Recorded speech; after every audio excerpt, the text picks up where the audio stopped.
Look at your market news now. Asian shares saw a third day of losses today as traders tracked sharp losses on Wall Street. And that was despite President Donald Trump's State of the Union address, which focused on positive economic developments under his administration.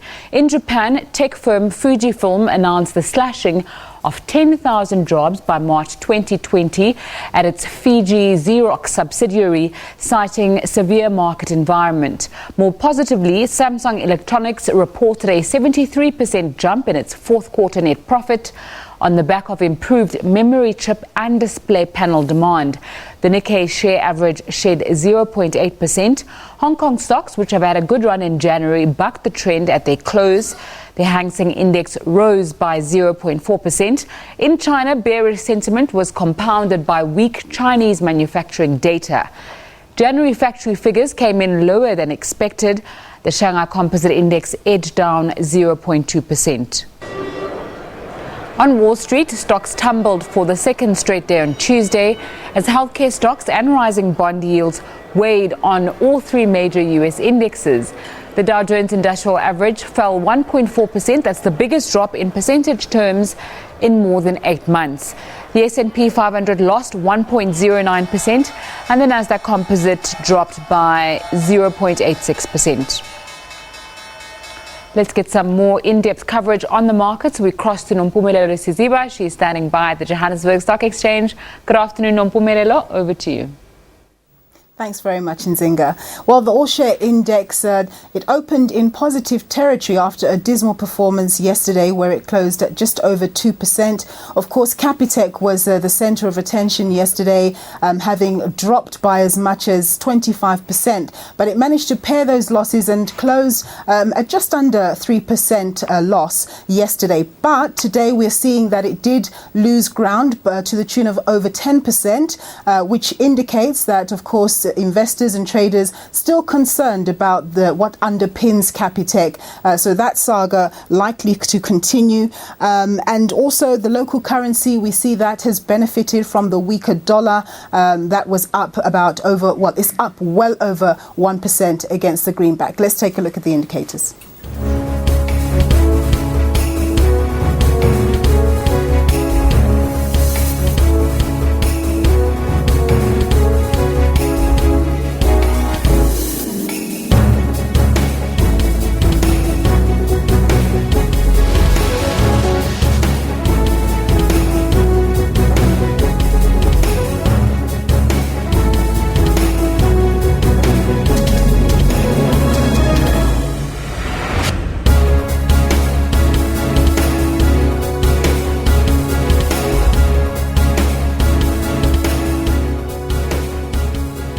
Well, I'm joined by Michael Trehan. He's from Vestac. Thanks for joining us, sir, as always. Thanks, Nompu. Great to be here. Good stuff. You always tell me and the viewers that, markets go up and they go down. And, of course, we've seen global equities markets having a very good run in the past couple of days. We're seeing that changing tune. So my question to you is that likely to continue? Because people out there or experts are saying that if bond yields, particularly in the United States, start rising beyond 3%, and it's nearly there, it might make equities less attractive. Please explain to us what that means.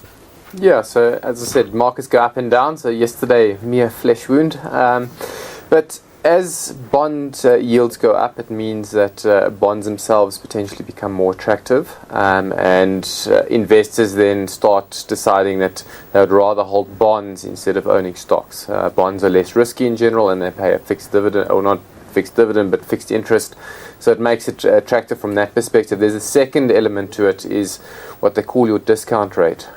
So when you invest in a company, you forecast what its profits are going to be for another 2, 3, 4, 5 years, and then you discount it to be what's it worth today. And when interest rates go up, you discount future profits by more, which means stocks are worth less today. So as interest rates go up, stocks are worth less today because their profits are worth less to you today because of the alternative that you could go to bonds. So that's basically how it works. All right. Thanks for that explanation. Nasdaq suffered some losses yesterday. It was one of the sharpest fallers yesterday.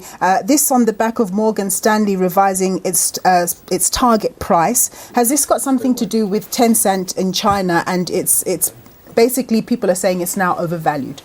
Yeah, it was quite humorous because Morgan Stanley revised it from 5,200 Rand target price to 4,900 Rand target price, and currently Naspers is about 3,500 Rand a share. So there's still a lot of room to grow to get there. But in general, Naspers is trading at about a 30 to 40% discount to its underlying assets, and it's holding structures generally carry that because of inefficiencies if you had to unbundle the assets that they own. But in general, I think Tencent, the people who own Tencent in Hong Kong have a very good understanding of the product because Tencent primarily operates in China.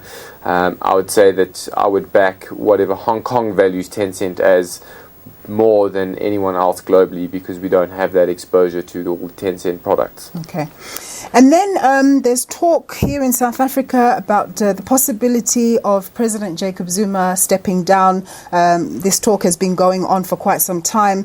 But will it make any difference in terms of appetite for South African assets and ultimately for the Rand?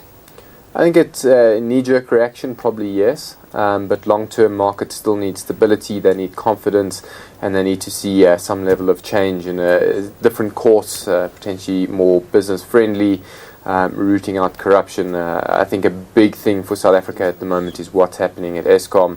That needs to sort itself out. Just from an infrastructure perspective, we need electricity to function, but also the South African government has backed hundreds of billions of rands worth of Eskom debt, that if Eskom defaults, South African taxpayer is on the line for that money. So I think that's a bigger concern right now than who's leading the country. Even though that's a concern, it didn't really seem to shake the bond markets. They remained pretty much neutral. Yeah, so it looks like Eskom's doing what they can to turn things around. They do have an attentive customer who can't really go anywhere else, so that's a good thing. The problem is what happens long term when solar becomes a lot more, is a lot cheaper and more viable as an alternative to Eskom. Then all of a sudden you don't have those customers and consumers begging to use your product, and that's what the concern is. So now yesterday, the Capitec story shook markets and, as I mentioned, the share price hit a 25% low, but it quickly rebounded and they closed just under 3% down. Obviously, the Reserve Bank came to their rescue saying they're fine, they're well capitalized, etc. The majority shareholder, PSG, also saying we trust the management, and the Capitec management completely poo-pooing what Viceroy had to say about it. What do you do as a fund manager when you're faced with this type of situation? Do you ignore it and carry on? You need to look at the facts that are on hand. At least in this case, Viceroy had a report out with a detailed explanation why they don't like Capitec. You then evaluate each of their points, and then you say, are they valid, aren't they valid? And once I've read through all of that, then I make a decision on do I want to own them or not. If you rewind, is it 2 weeks ago or 3 weeks ago, there were rumours that Viceroy was actually writing the report about Aspen, and Aspen's shares crashed. If you sold during that, it was a mistake because you were selling on fear, you weren't selling on facts. When it comes to investing, more times than not, you want to wait for facts. So every now and then you have to get a standoff situation where rumour is accurate to fact, but a lot of the time, unless you've got the facts, don't act on it. You're probably going to burn your fingers in the long run, and it's not going to be pretty. So as a fund manager, you have to take the information that's available and then decide how much of that you're taking seriously. All right. Okay. Well, we're going to leave it there. We've run out of time. Thank you so much, Michael. Michael says, don't invest based on fear, but based on facts. Very insightful, good advice. After a short break, Nzinga has more business news for you.